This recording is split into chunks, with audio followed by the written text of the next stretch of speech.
Hello, YouTube. Welcome back.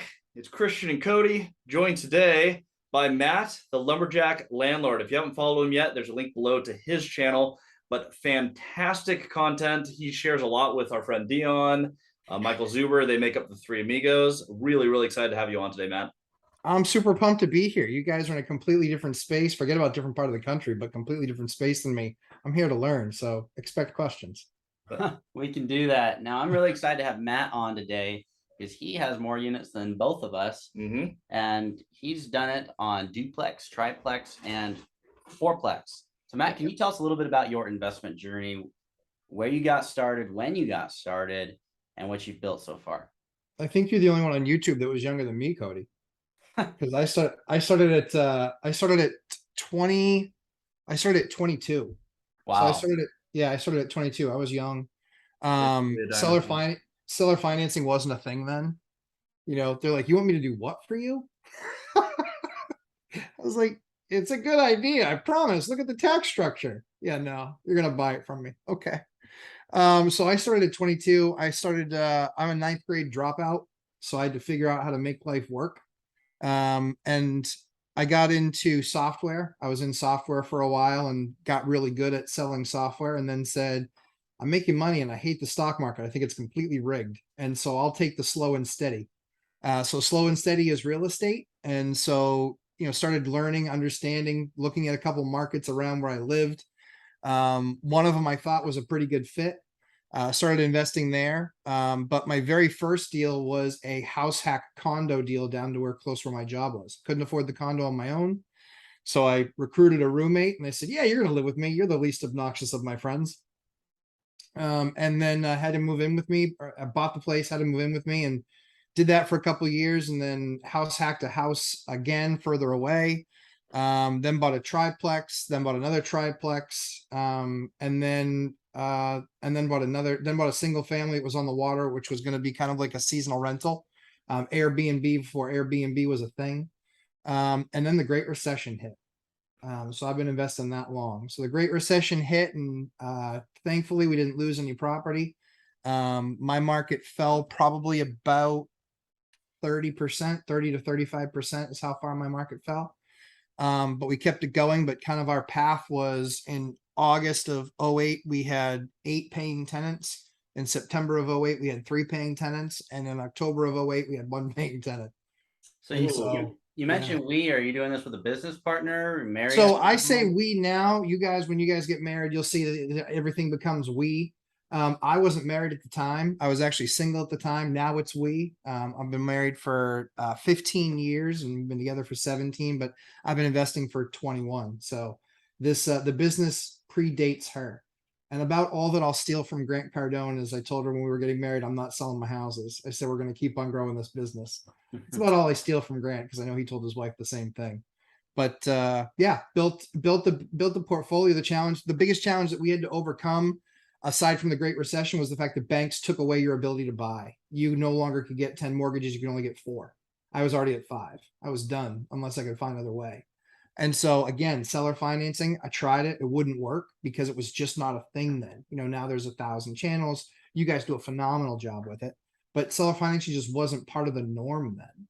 And it wasn't mainstream. And so the only way that I could do it was owner occ. And so I did owner occ loans. I moved 9 times in 13 years. Wow. And so I lived in 9 of my 13. I lived in 9 buildings in a row until I finally hit the day where I was financially free enough where I could start buying them and not have to move into them and rehab them when I lived in them. Because Nice. I learned how to figured out how to do pretty much anything in the house. So I did all my own construction and weekend warrior stuff. I did all that for the first, I don't know, 5 to 7. And then after that, I was thankful enough where I could start to give some of that stuff up. And then just kind of became the continuity guy. So yeah, I built the portfolio in 21 years from 0 to 121 properties and 41 roofs and 400 tenants. Wow. That's Yeah. that's pretty remarkable.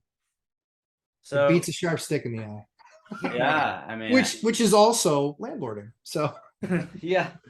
So, so to get over those loans eventually, did you just start paying off your properties? I mean, Did you go commercial? Are you still having loans on your properties? What's that look like? Yes, that's a great question. So I will never pay off a property. I do not believe in that. I want to leverage. I want healthy leverage. I don't want Dave Ramsey 1985 leverage, but What? I 90-day want, loans aren't good? yeah, not that I've ever experienced. Usually the guy that comes up to collect usually has some sort of a club on his hand, you know? Yeah. So yeah, so the goal, the idea, the goal, the most powerful asset that any of us can get in the beginning is 30-year fixed rate debt. It's the most powerful asset that you can get. It's phenomenal when you can do creative financing, but that's going to not be every one of your deals. There's still going to be great deals you can do that they just will not do creative financing. No matter how good you show them the numbers are, no matter how great your pitch is, they're just going to say it's just not an emotional fit for me. I'd rather lose money and I literally say to them, so you rather pay more money in taxes, not have the same level of attachment to the asset and still have the continuity of payment, even though you're not landlording anymore. You're really dead set on paying. I mean, you're a patriot. I appreciate you paying all those taxes. But that's just one of those things that again, really it's deal structure. And so in a lot of cases where that doesn't work, we were just basically owner occ. That was the only kind of loans I could get. So I could still get a 5 or 10% down owner occ loan to move into something, and I would rehab it with my own time and my own dime over the course of the next year. And when I would finish, I'd shop for the next one. And I could refi out if I could, because there was enough value increase there. And when you were buying stuff in 2010, 11, and 12, it was really an awesome thing because you could get stuff that had been it was, horrible condition, but the banks were letting them go. And so, but you could spend $35,000 and get $100,000 worth of equity because people were only buying done properties. They weren't buying all the dead foreclosures that were sitting there and just rotting. So, so yeah, that was the idea, was continuously do that owner occ. So every 12 to 18 months I moved. And so I would literally just go one to the next, to the next, to the next. Every single one, I would just literally, I'd move in, fix it up, move on to, try and refi out if I could. If I couldn't, that was fine. Then I would move into the next one. Because the rule was you could only have 4 mortgages if they weren't owner occupied. You could keep on getting another deal if it was owner occ. So I started working, instead of working with big banks, I just started working with smaller banks, local banks. They have a charter, and you want to align yourself with large organizations that have a local charter. Their local charters are in the community, for the community, of the community. So because those are those local bank charters, that was a fairly straightforward sales pitch. It's your charter to lend out in the community. I'm in the community, and I can give you an asset where I will live there, and you have the opportunity to be able to do that. Love it. So yeah. And you mentioned you specialize in 2 to 4 units. Is a fourplex the biggest property you bought to this day? So far the largest property that I've purchased is a 12. That's That's the awesome. largest. Yeah. So we have I have a 12. I have a couple of 6s.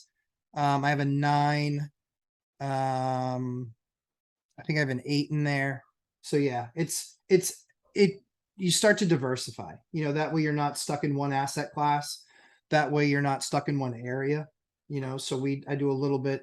I'm in 3 different towns, Okay. but nothing more than 20 minutes from my front door. That's the rule. So I kind of centrally located. That way, if I need to show up and fix something, I can show up and fix something. That's great. So yeah, that's kind of the model that we've rolled out, and that's what we'll kind of continue to stick with. Love it. That's awesome. One thing that we figured out really early that sounds really familiar is when we talk about, hey, the tax benefits of why you would sell a financial, we try to go on a information or benefit approach. We got the exact same thing over here. People generally are like, well, I'm not comfortable with that. Yeah. What a lot of people will do is they'll go after like, oh, I see some low hanging fruit here. I'm going to try to get this deal. We went a totally different route. The only way I've been able to figure out to make it work is you just form a relationship with people who played the game for a while. Sure. So when we sell our finance, it's usually with someone who doesn't care as much about the tax benefits as we've got to know them. They're invested in us as individuals. Absolutely. And they're like, well, to help you guys get into the game, I trust you. I want to be a part of your journey. And so more than the money pieces, they'll invest in us. Relational. Seller finance, let us in the game, and that's been a lot of help. Most of the people we've seller financed for have been our mentors through this whole journey. Yeah, we're working on it's the biggest deal we've ever done, and we'll disclose more. We're hopefully getting the contract today, but we'll see. It's exciting, but we went and lived with them for 3 days straight. So had to do a lot of that, but doing the conventional approach of just trying to ask for it, I've not done very well doing that. Yeah, Yeah. it's tough. It's tough. I think the other thing too is in my area, it's a lot of legacy wealth. And so that's kind of even more challenging. There's kind of the two challenges. Legacy wealth, they're not necessarily connected to it, but then when it's gone, they've never actually created anything. And so the concern is once that pays, where am I? And so they have all the infrastructure and all the architecture that's needed to continue the business as it is. And that's what they feel comfortable with. Then there's the other side where it's guys like me who built it themselves. They're like, dude, I'm not, no, I'm going to get the one big fatty check and walk. I never really thought of that, the coast to coast difference. You do have a lot more new money in Washington, California, Exactly. Oregon, on the other Big side. difference. I believe Yeah. this works everywhere, but I can see where you're working with someone who's never really built it. You're going to have trouble on that relatability point of, hey, we're starting, we're getting in the game. That's probably not going to be the exact same story that resonates with them. Unless you swing it as a long-term note, because in that case, it's easier to pass on a note than a whole bunch of properties. 100%. That's one of the things that we really try and push them towards is, guys, this is a financial instrument. You can do with it whatever you want. If you like collecting money, awesome. If you're like, you know what, I hate collecting money, sell it and collect a whole bunch all at once because it's a note. So we talk about that a lot too. I think the interesting thing here that I see most often is that the average age in the two meetups that I go to is probably 60, maybe 62 years old. It's old. So I'm going to have older for a landlord. So the cool thing is I think I'm going to have 5 years where I'm going to do a lot. I'm going to do a lot. Like we're probably going to go from 120 units to where we could easily go to 250 or 350. Because Why? I think, Why would you do that though? I mean, why would I do that? yeah, like why go past where you're at? Because I'm not old. Why not build it? You know? So it's like it's when you spend 20 years getting a lead at something, like Jordan didn't want to stop playing. You know, he got too fat. So thankfully, you can be fat and be a landlord. So I kind of like that. So it kind of works for me. But yeah, I think, you know, once you get the processes and the systems in place, you guys see it. There's a massive economy of scale. And so being 100 units or 200 units, really the main difference that you'll find is you have more money in your account. That's the main difference between 100 and 200. After, so long as you're not, the biggest issue I think that we've had was in the last 18 to 24 months has been unit absorption into our model. Because I bought a lot when rates were ridiculously low and everyone said I was an idiot for buying during the pandemic. I did 10 deals last year and I did 9. I've done 8 this year already. I've done 18 deals. I love those deals. I will likely never see a 3 in any of my deals ever again, but I got a bunch at 3. And those are going to print money for the rest of my life because rents are only going up. And even if they go flat, I don't care. Doesn't matter. So yeah, doesn't matter. I got flat rent, whatever, don't care. Okay, if it's flat for 5 years, sounds good. That works. My debt's flat for 30. So what do I care? Yeah, that pandemic, that was a Cardonism that I was willing to adopt, expand when others contract. I love that. When everyone sits on the sidelines, that is when we partnered about a year ago. I bought 11 months, yeah. Yeah, I bought my first duplex at the end of 2020. So everything shut down and I was like, okay, we're going to print like 40% of the currency that's ever been printed in this country. I'm pretty sure that's good to be holding assets, not cash. Correct. So yeah, it seemed like pretty easy economics. But I was like, wow, no one else seems to be doing this, save a few of us. So well played. Get a whole bunch of properties. I'm a 9th grade dropout. It's over my head. So well, having dropped out of high school and having bought the house, bought duplex, triplex, fourplex, 6, 12, 12, would you do it all the same if you started over? Would I do it all the same? I'd probably get me some liar loans when I started because I had all real legit loans. So I didn't have any ninjas. I didn't have any no income, no job, no asset. I didn't have any of those loans. I wish I had. I had all really boring 30-year fixed 6.5 to 6.95 debt. I think that I would have picked a different area. Okay. The area that I picked, I listened to the noise of you want to be in a city that's 100,000 or greater. That's stupid. I've I proven it agree with wrong. that statement. Yeah. I also concur. It's dumb. I mean, the three cities, and they're only by law cities, like they've incorporated. It is 30,000, 15,000, and 3,000. Those are the three places I invest. So combined, they're not even 50. All three of them combined aren't 50. But I own 121 units in a 50,000 person population. Now I've got a reputation. If you do it right and you build your brand and you are good relationally, not one person, maybe one person. They deserve it though. One person would say they had a bad experience with me. They started the bad experience. I just finished it. And so the rest of them, they all have great relationships with me. And so they continuously, like you guys, it's relational. I have guys that call me and say, yeah, so we talked about that deal 3 years ago. And I was like, yeah, we did. You want to talk about it again? I'd love to. I'll even buy you lunch. Let's talk about it. So I agree 100%. It's relational. And that's the bigger challenge. Then you get to know some of the bigger guys, so I'm decent size in my market, but there's guys with 500 to 700 units. So they're really big. And eventually they'll start to transition. And when they do, I've already had conversations with both of them about assets that they have that I would love to continue the legacy.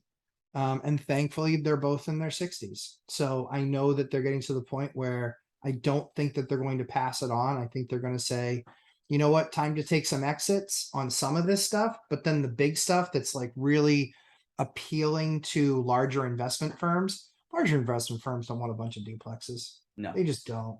They want 3 or 4 properties that they can put their flag in front of, that they're excited about, that might be anywhere from on the low end probably 100 units that go up to a few hundred units. So I'm more than happy to pick it off one duplex, one triplex, one quadplex at a time. I'm happy to do that. I like those assets. They're liquid, and the buyer pool for that asset is significantly larger than the buying pool for the other. And usually when those larger commercial assets, when that buying pool is stressed at all, usually almost all of them are stressed. It's very rare to find a couple of guys in there that their assets aren't stressed, where they can just say, you know what, fine, let's let it go. They'll just say, yeah, I'll just wait another 5 years for the peak to come again, or 7 years for the peak to come again. Write it back up. Have you ever sold any of your buildings? Yes. Yep, I have. Yeah. When an asset for me starts to feel really overvalued because I know the market, we had one. I never ever sell duplexes because they're my lifeblood. But we had a deal that we did. It was kind of a unique duplex where it was really like a single family home, 4-bed, 3-bath, but then it had a 2-bed, 1-bath apartment right off the back. No shared walls, no shared entrance. So it was really truly like a separated, like you could live your own lives, and truly a single family house, 2-car garage. That asset was a great asset, but I bought that thing fast. I bought that was part of my $1 million challenge. The deal was spend $250,000 on one asset, and within a year turn it into $1 million worth of property. That was my $1 million challenge. And so I did that. I bought that asset for 250, and within a year I put 65,000 into it. I sold out of it to 550. I took a 1031 on basically that $300,000 worth of gain.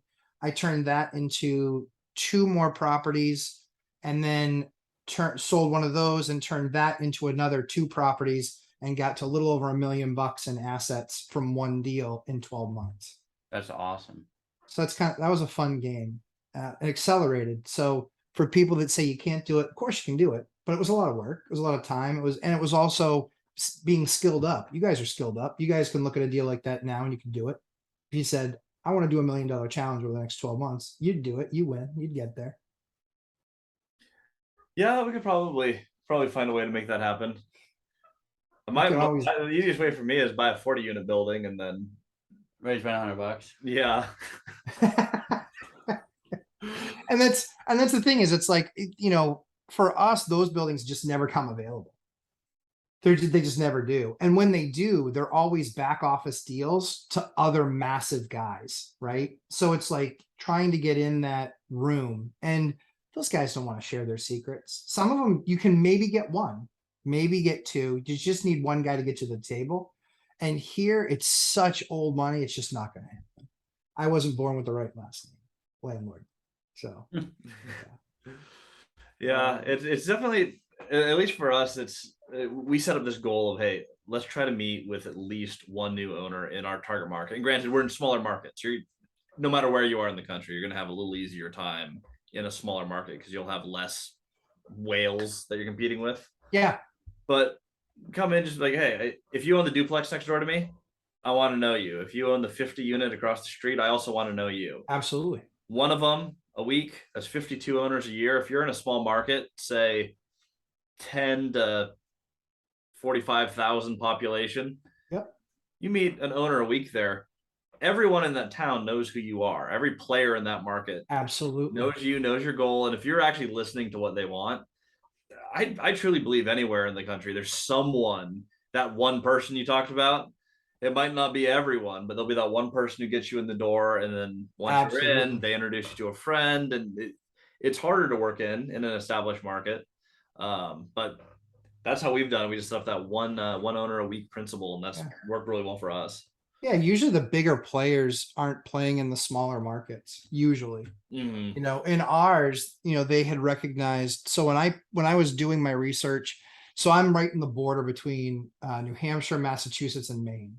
You can get from the southernmost tip of Maine into Massachusetts within 15 minutes. So I live just a few minutes from that kind of Maine corridor. And so I had the chance to invest in Mass, chance to invest in Maine, and chance to invest in New Hampshire. And so I was doing a lot of research. I spent a lot of time looking at the areas where I wanted to be. And Massachusetts was very anti-landlord. Maine was extremely anti-landlord. And New Hampshire was not. New Hampshire was where I was from, but I was like, it's kind of nice that it's not anti-landlord, but the others were very anti-landlord law. And in New Hampshire, it wasn't. So I said, okay, so I have the right state. Now let's look at the areas. And so I looked at this one area and I just said, in this town, just one town south, the properties are 4x what they are one town north. I was like, that can't stand. There's no way that continues. And so I gambled on the one town north. I mean, gamble as much as you can when you're valued at 25%, right? And so that was the start of the journey. And then I really started working with college kids, because there were tons of amazing college kids that couldn't get a place to rent because every college kid is allegedly an idiot. They're just not. There's plenty that are, but there's plenty that are. And so we started working with a lot of college kids, and we started renting out, and they were, from nice areas with nice homes. So we would redo our places, granite countertops, custom cabinets, refinished 180, year old wood floors, all new electrical, all the systems that they would want to see in a place. And it was like home. And for them, $750 a month per room wasn't a big deal. Their option was, I built the calculator. I said, you can live on campus. It's $14,000. When you live on campus for 14 grand, you're there for 7.5 months. You have to go home for a month for winter break. And then you have to go home for the summer. Let me know how that works. And I said, after you've had a year alone. I said, or you can spend all 12 months here and I'm going to be 50% or 40% off what they're going to charge you. So they love the math.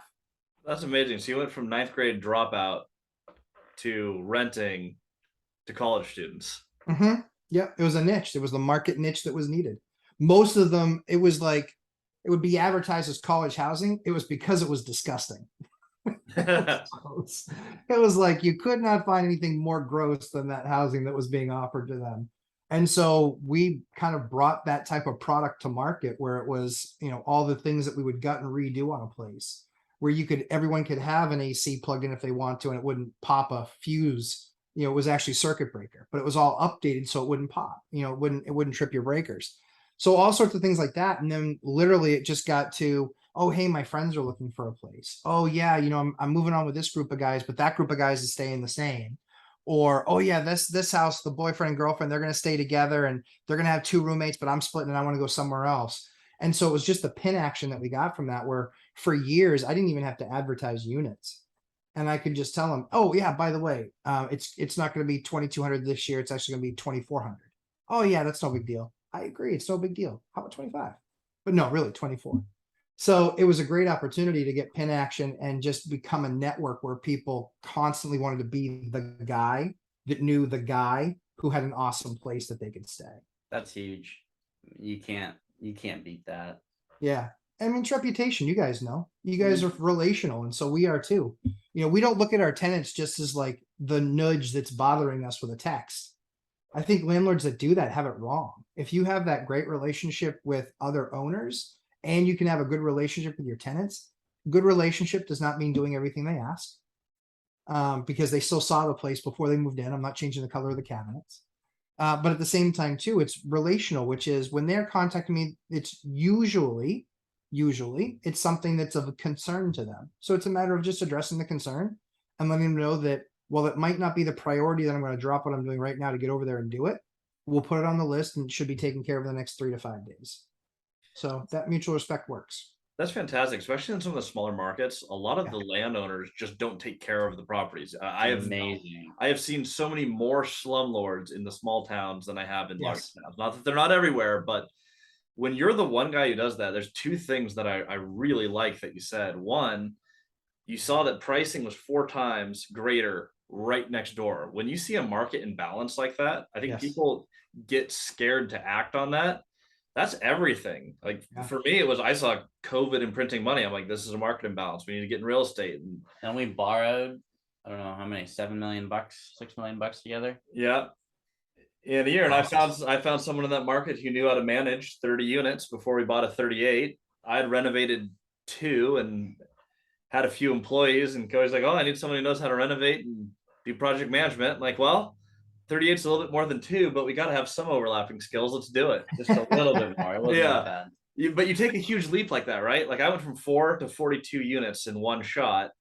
You went from, hey, I see a market imbalance. I'm just going to go all in on this one market. And then once you're there, you treat those properties like something that you would want to live in. It's not that you have to move into the little studio college apartment, right? But it's, hey, if I was in college and I had all these crappy options, I would live here instead. And then you made that happen. That's exactly how we operate. It's not only ethical, it's just, it's way more fun. You feel great about yourself as a landlord. You're actually providing a valuable service as opposed to, here's Pay me rent, LLC. Yeah, exactly. Well, I've had, I'm not sure if you guys have gotten there yet, but we get the, occasional bad tenant that will then, call the city. And they're not bad because they called the city. They're bad because they're a lousy tenant. And then they decide that they don't like what your answers are. So they call the city on you. And so it was really funny because they called the city and they're like, okay, yeah, we have to come out and do an inspection. And so they didn't notify me. They went out, they did the inspection, and the inspector actually called me when he got back to the office and he laughed. He called me and he goes, hey, yeah, this is the inspector, blah, blah, blah. And I said, okay, what can I do for you? And he goes, I was just over at this place. I go, oh, is there an issue? He goes, no, there's not an issue, except for you have a bad tenant there. I was like, exactly. And so you can't buy that level of press, right? With the city officials and things like that. That's why you want to handle your business, do the right thing, be responsive. We just got into some Section 8 tenants this year. We'd never done it before, but we had a policy, which was anytime we get a list from one of their inspectors, we have it done within 48 hours. And they would just be like, they were completely flabbergasted. They're just like, this is unbelievable. And now we get referrals not only on tenants from them, but we also get referrals on buildings that they have heard are selling, where they're like, yeah, we were just notified by this landlord that they're actually going to be selling the unit. So we have to find a new place for these tenants. I was like, okay, I don't have anything available right now. However, I will look and see what I might have coming available. That said, can you put me in touch with that landlord? Like, well, no, but here's, this, and there's the address. Worth its weight in gold. That's a network. For me too, I think digital business card was a game changer for me. I'm not sure if you guys have them, but digital business cards are an absolute game changer. How many paper cards do we have? We throw them out. So Oh, yeah, digital we got- business. I have a little QR code that we have on the business cards. That's as close as I got. You can scan the business card. Don't store it. But I do need to get one of those little tappable. Yeah, so you can actually get brandable ones. So Oh, that's cool. that's the Lumberjack Landlord digital business card. So Heck it's got the QR code, but it's also got an NFC. You can just tap a phone and it's all in, it's done. Wow. It's good. And then the cool Cool. thing is that they can literally press a button and you can get all their info. Wow. So I think I know what I'm doing this evening. if you want, you can check out a video. I've got it on the channel. I do, because I'm so hands-on. We know that one of the biggest struggles that landlords have, certainly earlier in the game, is product selection. And I'll actually go, I have friends that I got on the landlord path, and we'll go and I'll say, listen, let's go. I'll do this once with you. We go shopping for the things that they're going to get for their house. And they start touching things. And I was like, put it back. I was like, are you picking up on the theme? You're buying all crap. It doesn't cost you any less to put in $100 faucet as it does a $300 faucet. You know what it does cost you? It costs you more because that plumber is going to get you for $115 and he's going to be back in 3 years replacing that thing again because it's such a piece of junk.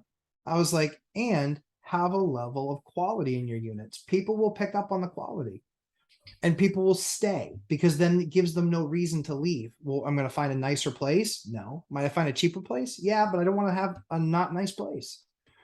And so I started doing landlord reviews on all these different products that we use in our units because I found a way to basically do remodels for between 7 and 12% less than my competition. Wow. And so that means sometimes I can pay exactly what they pay or a little bit more, but I can beat them. I can get the deal and I can still finish it faster than they do. And I push the envelope more on rents because I can always take the rent number down.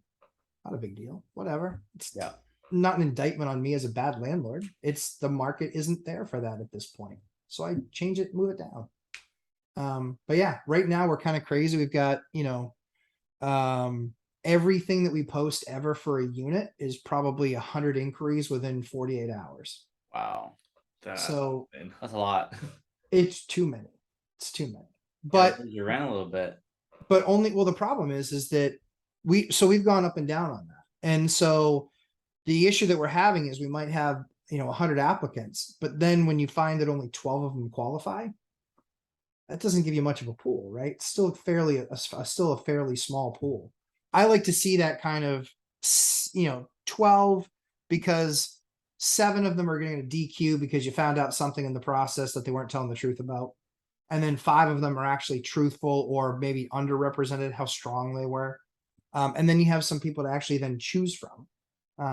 And so we've kind of kept it at that. The other thing too is that we like being towards the top of the market. We don't need to be the absolute top of the market. The nice guys that are building all the class A stuff around us have taken care of that for me. So I'm just like, you nice can always where live you're there. at. Here in Washington, you don't always get a choice. If someone just squeaks by and then you have someone who does way better, if the person who just squeaks by is first, you rent to them. Sure. Otherwise you get sued.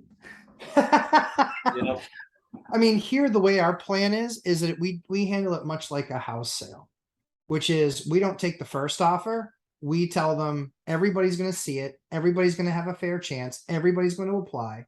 What we will tell you is that speed does matter. So the faster you apply, the better. But we are going to look at it. And then when we get to that point, we'll come back to you and say, would you like a 2-year lease or a 3-year lease? It takes me the same thing to evict somebody after 1 as it does 2. So why not get 2 years where I then guaranteed no rollover? I'll take the 2. And then I've got stability, in some of these units, we've got units that are up to $3,500 a month. Wow. So if I can get 2 years, that's $84,000 that they've just committed. House is only worth $450. Yeah, that's Like, great. I just got a 20% down payment. They're going to pay for my next down payment on the next house I'm going to buy. So it kind of works out nicely. But Love yeah, that. I'm with you guys. It's all relational. So cool.